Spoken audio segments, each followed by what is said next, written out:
नमः। ओम श्री गणेशाय नमः। ओम नमो भगवते वासुदेवाय।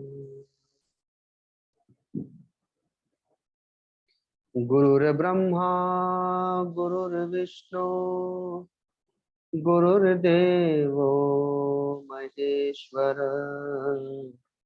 गुरुर्साक्षात् परं ब्रह्म तस्मै श्री गुरवे नमः।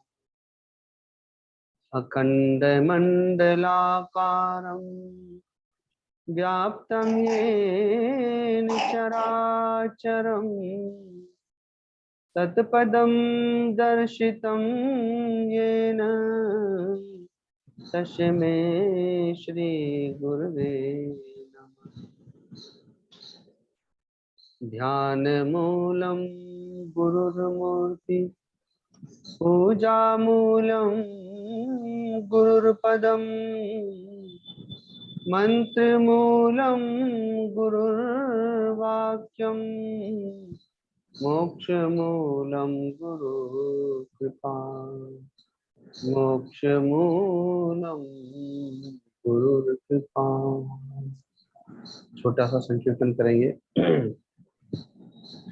सीताराम राम राम सीता राम राम राम सीता राम राम राम सीता राम राम सीता राम राम राम सीता राम राम राम सीता।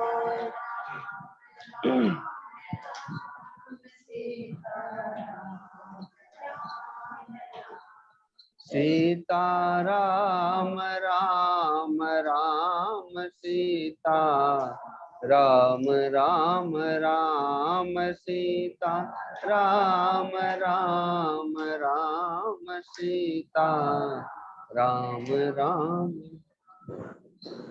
अब मोहि भा भरोसनु मनता,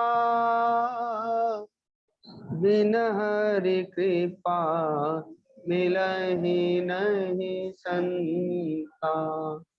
अब मोहि भा भरोसनु मनता, बिन हरि कृपा मिलहि नहीं संता। सीता राम राम राम सीता राम राम राम सीता राम।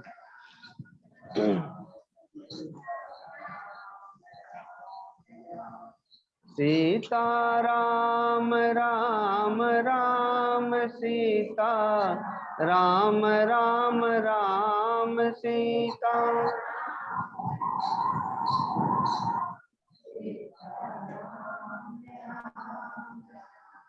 सीता राम राम राम सीता राम राम राम सीता राम राम।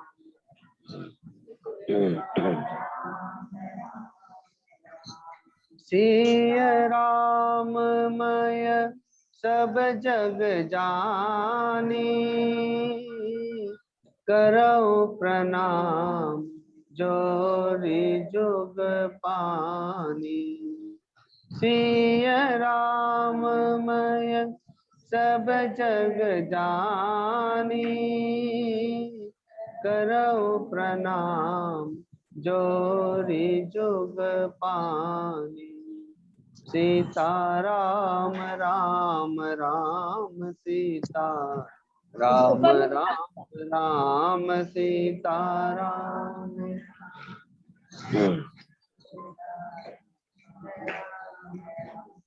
सीता राम राम राम सीता राम राम राम सीता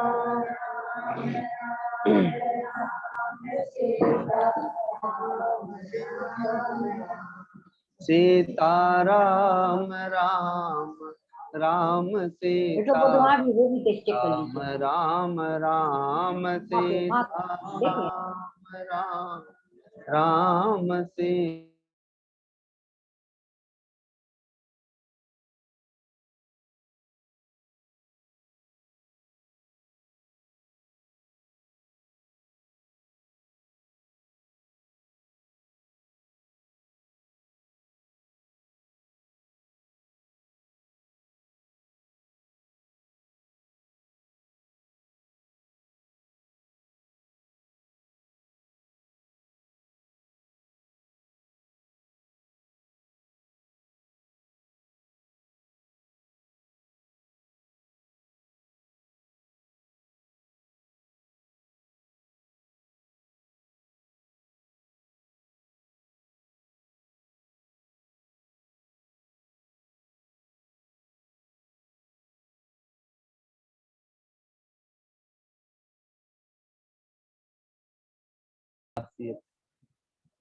यत्य पश्यसि कौन्तेय तत्पुरुषम दर्पणम।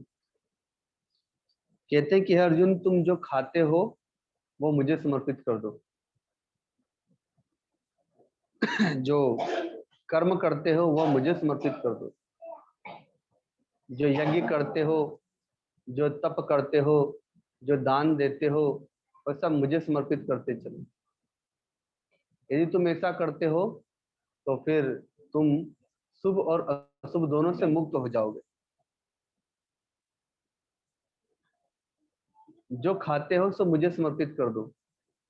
तो ऐसा नहीं कि मनमाना जो इच्छा हो सो खाएं और कह दें कि भगवान को समर्पित कर देते। जो लोग भगवान को भोग लगा के खाते हैं तो क्या आपके भगवान चाय पीते हैं? तो इसका मतलब बिना भोग लगाए चाय पीते हैं, अगर भोग लगाएं तो भगवान चाय पीते नहीं है। भगवान बाहर का तो कोई पदार्थ खाते नहीं है अर्थात जो अशुभ है, तामसी भोजन है, शराब मांस आदि जो लोग खाते हैं तो वो तो भगवान को तो भोग लगा के खाते नहीं है, क्योंकि उनके भगवान ये सब खाते नहीं है। तो इसका मतलब है कि मनमाना ना खाए। भगवान कहते हैं जो खाते हो मुझे भोग लगा के खाओ। तो भगवान जो खाएंगे ऐसी चीज के भोग लगेगा फिर तो, और उसको जो पाएंगे तो वो प्रसाद कहलाएगा, वह फिर प्रसाद कहलाता है। और भगवान को भोग लगाकर खाया गया प्रसाद हमारे मन बुद्धि चित्त को भी प्रसादमय कर देता है, अर्थात प्रसन्न कर देता है। इसीलिए कहा गया है कि जैसा खाओगे अन्न वैसा बनेगा मन। आजकल बच्चों को पिज्जा, बर्गर और चाउमीन और पता नहीं क्या क्या चीज चल गई है, वही सब अच्छा लगता है। तो यद करोसि यदश्नासि, जो खाते हो वो मुझे समर्पित करो, लेकिन मनमाना मत खाओ। ऐसी वस्तु पाओ जो भगवान को भोग लगाएं और उसे प्रसाद समझ करके पाया जा सके। तो वही हमारे मन बुद्धि चित्त को पवित्र करने वाला अन्न होगा। पहले बिस्कुट, टोस्ट, डबल रोटी, रस ये सब नहीं होता था। पहले सुबह उठते थे तो रात की बासी रोटी खाते थे चाय के साथ में, या अचार के साथ में, मिर्च के साथ में, और नहीं अगर मक्के बाजरे की रोटी है तो दूध के साथ में खा लेते थे, छाछ के साथ में खा लेते थे, मक्खन के साथ में खा लेते थे। तो एक दिन की बासी रोटी बासी नहीं कहलाती है। और ये बिस्कुट, टोस्ट, ब्रेड ये पता नहीं कितने दिन पहले फैक्ट्री में बना हुआ है, पैकेट में पड़ा हुआ है महीनों को, साल भर का, और उसको लोग खाते हैं बड़े प्रेम से। उसको बासा नहीं कहते हैं, और एक दिन की रोटी बासी हो गई उन लोगों के लिए। तो जो खाते हैं उसे समर्पित करके पाए, भगवान को भोग लगा करके पाए, तो खाने के दोष से आप मुक्त हो जाएंगे और वह प्रसाद प्रसाद बन जाएगा, भोजन प्रसाद बन जाएगा और हमारे मन बुद्धि चित्त को पवित्र करने वाला होगा। यद करोसि यदश्नासि। यज्जु होसी ददासियत, तुम जो कर्म करते हो वह भी मुझे समर्पित कर दो।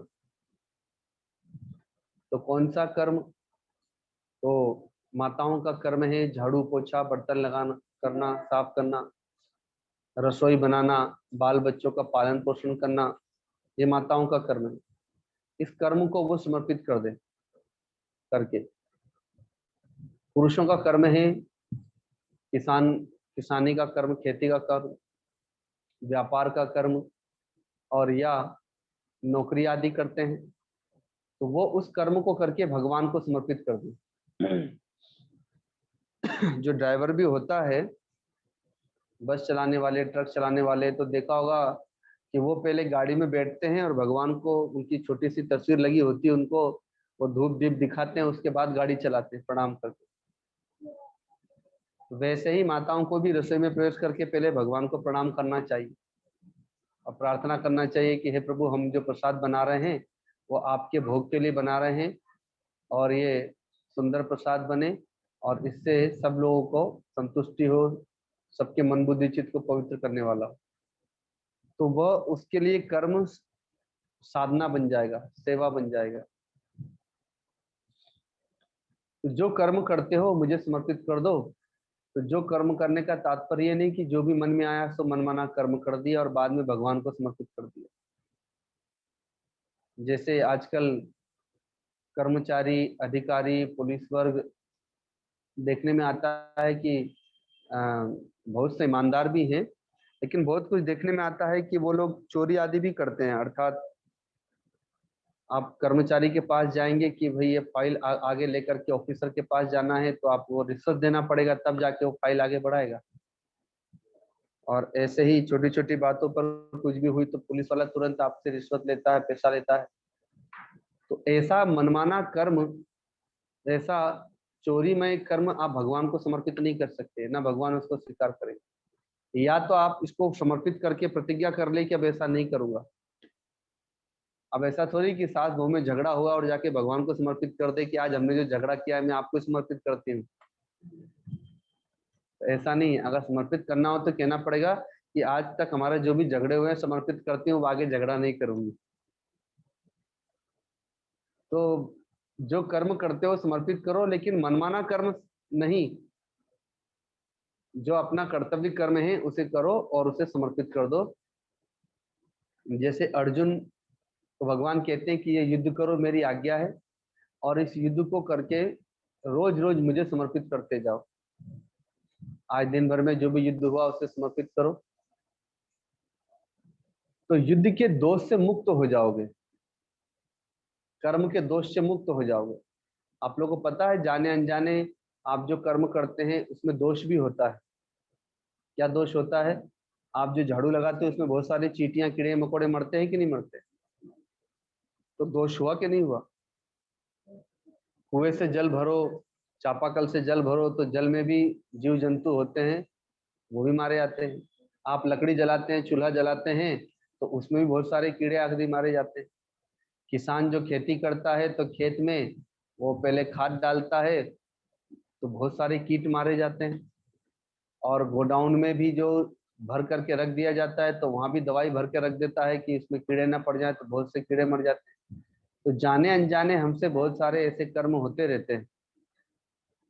तो लेकिन यदि हम यज्ञ भावना से करें और उस कर्म को करके रोज भगवान को समर्पित कर दे, तो उसका दोष हमें नहीं लगेगा। महात्मा अर्जुन रोज युद्ध करते हैं, रोज भगवान को समर्पित करते हैं, उनको तो दोष नहीं लगता। तो यद करोसि यदश नास्ति, तुम जो करते हो मुझे समर्पित कर दो।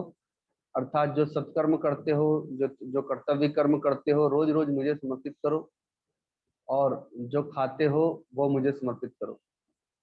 जो हवन करते हो अर्थात जो यज्ञ करते हो वह भी मुझे समर्पित करो। अर्थात आप जो भी पूजा पाठ करते हैं, जो भी आप लोग भजन करते हैं, जो भी माला जप करते हैं, वो सब भगवान को समर्पित करते जाएं।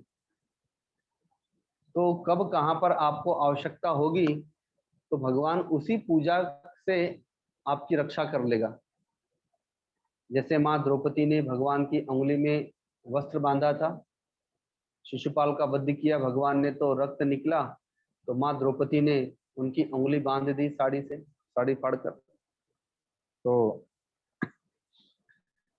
भगवान ने आवश्यकता पड़ने पर उसी साड़ी के टुकड़े के एक एक रेशे से एक एक साड़ी बना के भेज दी भगवान ने।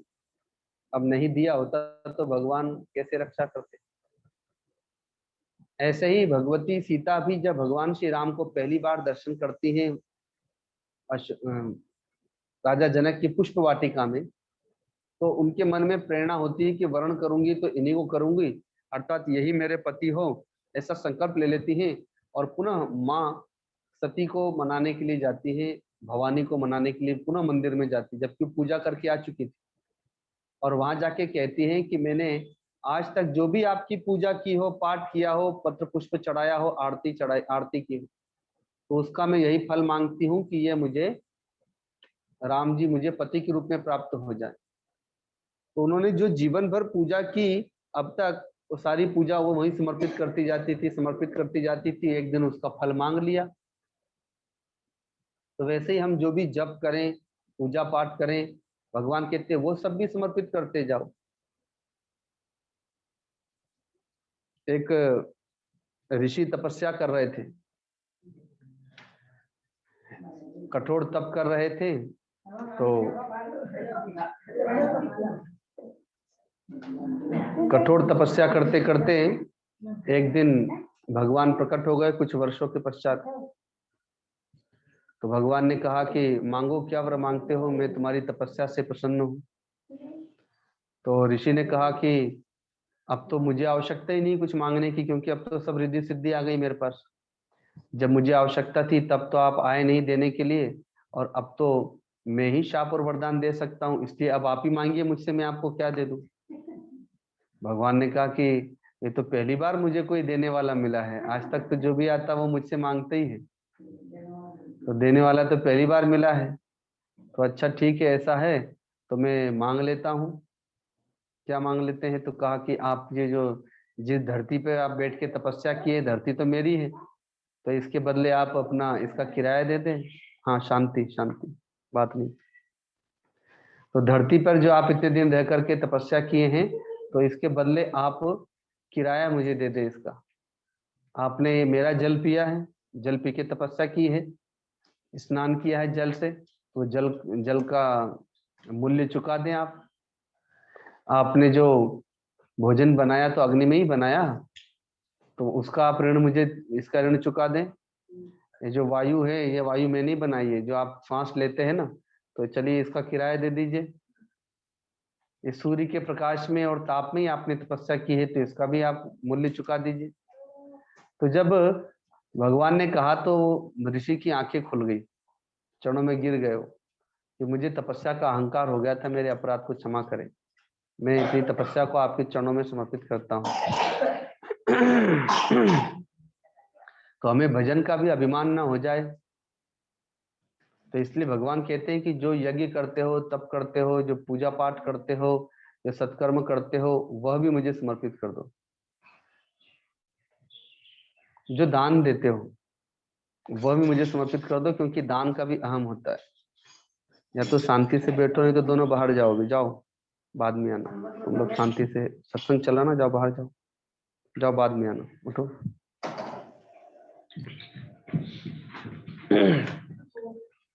जो दान देते हो उसे भी समर्पित कर दो, कहीं दान का भी अभिमान ना हो जाए।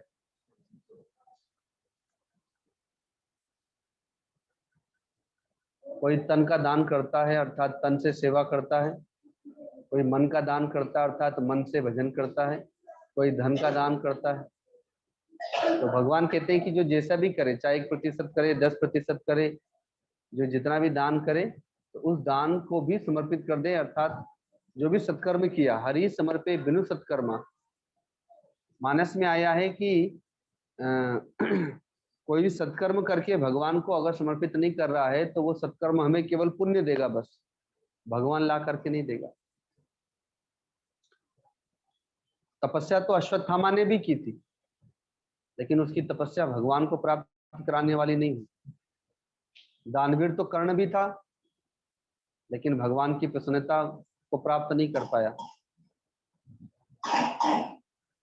वेदों के विद्वान, वेदों का स्वाध्याय करने वाले तो कृपाचार्य भी हैं, पितामह भीष्म भी हैं, लेकिन उनका वो वेद का अध्ययन, उनका जो पाठ था, वो भगवान को प्रसन्न करने वाला नहीं हुआ। पितामह भीष्म ने भी बहुत से यज्ञ किए थे, लेकिन उनका वो यज्ञ भी भगवान को देने वाला नहीं हुआ, वो केवल पुण्य देने वाला हुआ। अश्वत्थामा ने तप किया तो पुण्य मिला, कर्ण ने दान दिया तो पुण्य मिला, पितामह भीष्म ने यज्ञ किया तो पुण्य मिला, पर भगवान नहीं मिले। इसलिए सत्कर्म करके भगवान को समर्पित करते जाएं तो भगवान मिलेंगे या भगवान की भक्ति मिलेगी। भगवान अपने आने के पहले अपनी भक्ति दे देंगे। जो भी हम सत्कर्म करते हैं उसे भी समर्पित करते जाएं। सत्कर्म का मतलब जो भी पूजा पाठ करते हैं, दान धर्म करते हैं, वो सब करने के बाद भगवान को समर्पित कर दें कि आज इस तन मन वचन हृदय से जो भी सत्कर्म हुए, अच्छे कर्म हुए, वो आपके चरणों में समर्पित करते हैं। जाने अनजाने कोई भला बुरा कर्म हो गया, उसे भी समर्पित करते हैं, और आगे से वैसा कर्म न बने ऐसी हमें प्रेरणा देना, ऐसी हमारी बुद्धि कर देना। तो यद करोसी यदशनासी यज्जु होसी ददासी यत पश्यसि कौन्ते तत्कुसुम दर्पणम। विद्यार्थी भी विद्याध्ययन करे और भगवान को समर्पित करे। अमृत बाल ग्रुप में जुड़े हुए जितने भी बाल मंडली हैं, तो उनके लिए है कि जो हम विद्या का अर्जन कर रहे हैं, अर्थात पढ़ाई कर रहे हैं, तो वह भी उनके लिए पूजा है, उसे भी वह समर्पित करें।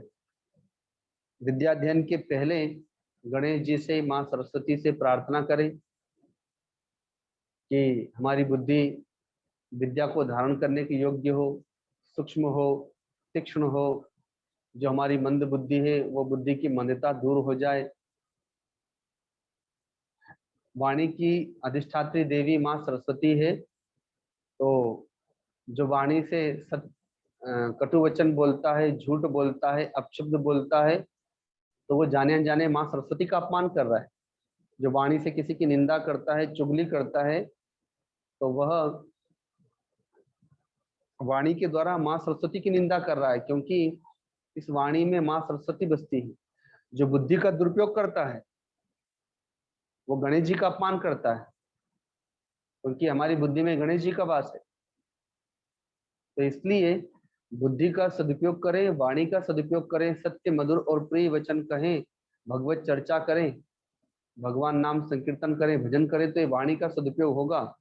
और साथ में गणेश जी से और माँ सरस्वती से प्रार्थना भी करें। तो यह बच्चों के द्वारा उनका कर्म ही उनकी सेवा हो जाएगी, उनकी पूजा हो जाएगी। तो यज्ञ, दान, तप, पूजा, कर्म आदि वो सब सेवा की भावना से करना है। गृहस्थ आश्रम में आप रहते हैं और अब तो आप लोग वृद्ध हो गए, और वृद्धावस्था में कोई शरीर से ज्यादा कर्म तो होता नहीं है। तो जितना अधिक से अधिक हो जाए भजन, उसी के लिए प्रयत्न करना चाहिए। पुत्र जब बड़ा हो जाए तो पिता को घर की जिम्मेदारी उसको सौंपना प्रारंभ कर देना चाहिए, व्यापार की जिम्मेदारी उसको सौंपना प्रारंभ कर देना चाहिए। और जब घर में बहू आ जाए और कुछ समय बीत जाए, तो धीरे सासू माँ को भी रसोई की और स्टोर की चाबी, गोडाउन की चाबी दे देना चाहिए। बहू को धीरे धीरे जिम्मेदारी देते रहना चाहिए। और अब आपका एक नया अध्याय प्रारंभ होता है, और वो होता है स्वाध्याय का, सत्संग का और भजन का। कि जैसे कोई व्यक्ति व्यापार में लगा हुआ था, तो वो अभी तक धन का व्यापार कर रहा था, अब उसको भजन का व्यापार करना है, भगवान के नाम का व्यापार करना है, उसी की कमाई करना है। और जो माताएं थी वो अभी तक रसोई में लगी हुई थी, बाल बच्चों के पालन पोषण में लगी हुई थी, और अब वो वृद्ध हो गई, तो अब वो भी भगवान के भजन और स्वाध्याय सत्संग में समय बिताए। अब उसका यही धन है। तो इसलिए जब शरीर धीरे धीरे वृद्ध हो, तो घर की जिम्मेदारियां सौंपें। पहले मानस में भी आया है, चौथे पन्ने पर कानन जाई, चौथे पन्ने में भजन करने के लिए वन में जाया करते थे। तो वन में तो कोई जाता नहीं है। इतना बोलने के बाद में साल में एक बार नहीं तो 2 साल में एक बार आश्रम पे आना होता है। तो तीर्थ में भी नहीं जाना हो पाता, तो चौथे पन में भजन करने क्या जाएंगे? फिर तो शरीर का ही भजन होगा। बुढ़ापे में जब रोग हो जाएगा तो बस अब दवाई खाते रहो। ये खाने को कहा है डॉक्टर ने, वो खाने को कहा है, बस शरीर शरीर का भजन करो फिर तो। तो समय रहते पहले से ही भजन में लग जाएंगे तो वृद्धावस्था में अपने आप भजन होने लगेगा, लगन लग जाएगी। सूरत में गए हुए थे हम लोग, गुरु जी के भक्त हैं, झुंझुनू के रहने वाले, अब तो सूरत में बस गए हैं, रविचंद गाडिया जी।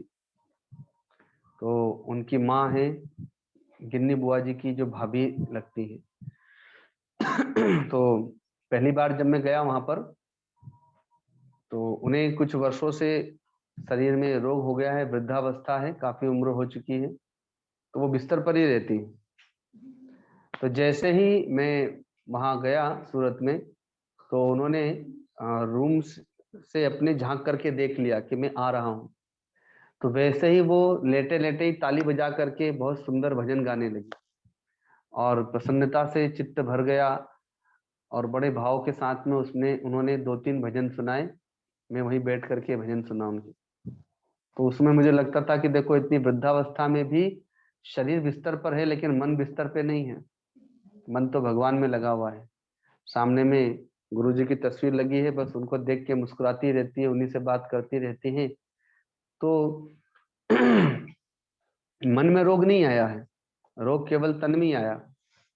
तो वहां पहुंचने से पहले ही जब शरीर ठीक है तभी से भजन पकड़ लो, कि धीरे धीरे धीरे जब रोग शरीर को पकड़े आप भजन को पकड़ लो। और जो मोह ममता आसक्ति परिवार में बाल बच्चों में है, अब वो भगवान में मोह ममता आसक्ति कर लो। परमात्मा में जितनी मोह ममता आसक्ति होगी उतनी माता पिता भाई बांधवों में, स्वजनों में, बाल बच्चों में मोह ममता आसक्ति कम होती जाएगी। तो इसलिए जितना अधिक से अधिक सत्संग हो जाए, भजन हो जाए। और ये तो आप लोगों का सौभाग्य है कि गुरुजी ने आप लोगों के लिए ही सत्संग भवन दिया है। हम लोग तो साल में एक बार आते हैं बस केवल, बाकी तो आप ही लोगों को रहना है। तो आप ही लोगों को सेवा करना है, आप ही लोगों को भजन करना है, और आप ही लोगों का कल्याण होना है। तो आप ही लोगों के लिए तो बनाया है कि आप लोग यहाँ समय बिताएं, भजन में, सत्संग में। तीर्थ में नहीं जा पाते हैं, गुरु आश्रम में नहीं इतना जा पाते हैं, तो यहाँ रोज आना ही आप लोगों के लिए तीर्थ में आना है। ये आपके लिए यही तीर्थ बन गया, और यहीं पर आप लोगों के आश्रम बन गया है। यहाँ पर आने से, आप भजन करने से वही फल मिलेगा जो ऋषिकेश में आने से और आनंद धाम में भजन करने से जो फल मिलता है, वो आप लोगों को यही मिल जाएगा। क्योंकि गुरु जी ने इसे आप लोगों के लिए ही बनाया है। भगवान सुखदेव जी हिमालय पर्वत से, सुमेरु पर्वत से केवल राजर्षि परीक्षित को ज्ञान देने के लिए आए। भागवत का उपदेश दिए, ज्ञान दिया, मुक्ति दी और चल दिए, और तो किसी को देने नहीं आए थे। अब ये बात अलग है कि उस समय उन कथा चल रही थी तो और भी लोग आके बैठ गए, लेकिन वो आज तक उनकी कथा चल रही है, भागवत कथा लोग सुनते सुनाते हैं ही। तो भगवान सुखदेव जी कोई बहुत सारे लोगों को तो ज्ञान देने नहीं आए थे, केवल परीक्षित जी को ज्ञान देने आए थे। और एक भी भक्त को मुक्त कर दिया तो संत बड़े प्रसन्न होते कि चलो अपना काम तो हो गया, एक को तो मुक्ति दिए। तो जरूरी नहीं है कि बहुत सारे लोगों को मुक्ति दी जाए, एक को भी मुक्ति दे दी तो उनको लगता है कि चलो हमने अपनी शक्ति किसी को दे दी, अपनी मुक्ति किसी को दे दी, अब ऋण हो गए उससे। तो वैसे ही बहुत ज्यादा दिशाओं की खूब भीड़ ला करके लाने की भी आवश्यकता नहीं है। गुरुजी ने जितने लोगों को बुलाया, इनमें से भी अगर 2-4 लोगों को भक्ति दे दी, मुक्ति दे दी, तो बस ये सत्संग भवन का बनाने का उद्देश्य पूरा हो गया। तो इसलिए जो निष्ठा के साथ में, श्रद्धा भाव समर्पण के साथ में भजन करें, सत्संग करें, तो माँ शबरी का जैसे भगवान ने उद्धार किया, वैसे ही आप सभी माँ शबरी के समान ही हैं। गुरुजी आप सबका भी उद्धार करेंगे, और आप केवल इस आश्रम को पकड़ लीजिए तो ये आश्रम आपको पकड़ लेगा, अर्थात गुरुजी आपको पकड़ लेंगे। पकड़ने का मतलब अपना मन इसमें लगाइए, यहाँ आइए, सत्संग कीजिए, भजन कीजिए, सेवा कीजिए। आपके मन में जब लगन लग जाएगी तो जान लीजिए कि आपको इस आश्रम ने अर्थात गुरु जी ने पकड़ लिया है, क्योंकि गुरु का शरीर में और आश्रम में कोई अंतर नहीं है। शांति, शांति से बैठो। गुरु आश्रम में और सदगुरु के शरीर में कोई अंतर नहीं है। जब सदगुरु का शरीर न हो तो गुरु आश्रम ही गुरु का शरीर है। तो जो आश्रम की सेवा कर रहा है मानो वो शरीर की सेवा कर रहा है, और शरीर की सेवा करने वाले को जो फल मिलता है, जो भक्ति मिलती है, जो मुक्ति मिलती है, वो आश्रम की सेवा करने वाले को भी वही भक्ति मिलती है, वही मुक्ति मिलती है। तो ऐसा है, तो जिसको सौभाग्य प्राप्त करना है वो अपना भजन करेगा यहाँ पर, और वो सेवा करेगा और अपना उद्धार करा लेगा, अपना कल्याण करा लेगा।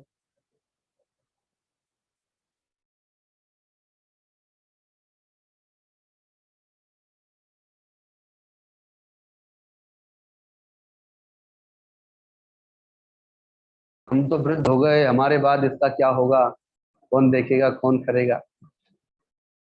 ये सृष्टि पता नहीं कब से चली आ रही है, कितनी बार सतयुग, त्रेता, द्वापर, कलयुग आया और चला गया।